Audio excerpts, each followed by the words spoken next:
Last September, we published the article on our website. We did not send it out. We did not do any, it was just sitting on a landing page on our website. Yes. We didn't even have the Facebook group then. I had a sincere conviction about it, but I was beyond uncomfortable. I didn't want to put it in anything at all. I just thought it would be like a fun thing that I could send out to a few people. And that's all it was. It was like something we just emailed out to people that we thought would be interested. And then we got the Facebook group going. And at that point I was like, yes, let's do something with this. Like, momentum is growing, people are interested, this has some real power.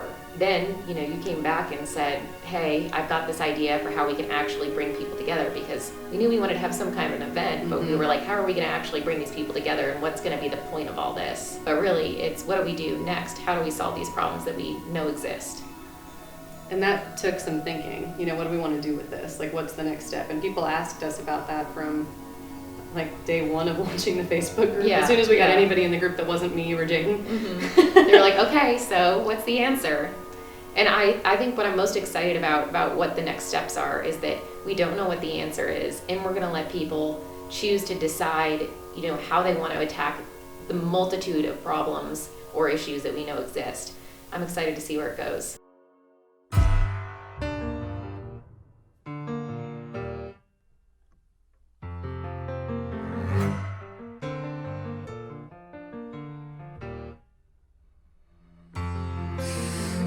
We're on the record now, right? We're on the record. We're recording. All right, cool. My name is Marcia Alvarado. I'm a structural engineer. I've been working in the industry for about 15 years, and I had the opportunity to come across Jamie Claire's blog and manifesto, I guess, about elevating women in our industry. I made a connection and reached out, and we had a very good conversation about just some of our personal experiences in the industry, and I was asked to come in as an advisor for this cohort, and I've decided that, understanding my relationship with diversity and inclusion and my exposure to the industry, and as being a Latin female gay engineer, I fit a lot of those boxes.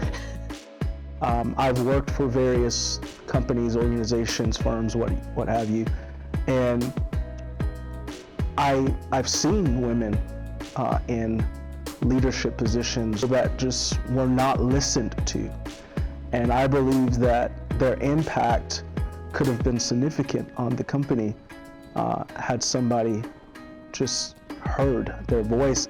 I think, but I agree. I think sometimes it is, as a person who also is a person of color, it sometimes is hard to say, like, I just want to be seen as the best person. Right. And but to deny my unique viewpoint is also to deny what added benefits I have for the company. So it's difficult. I mean, and I think it makes people feel uncomfortable. And I think people are hoping that in this day and age we are post-racial, post-gender, and we're not. I just realized how exhausted I was of having to convince people that this is a problem. And I was really excited to come to a place where we all acknowledge it's a problem, and we're not even going to talk about that as much, and we're just going to talk about solutions.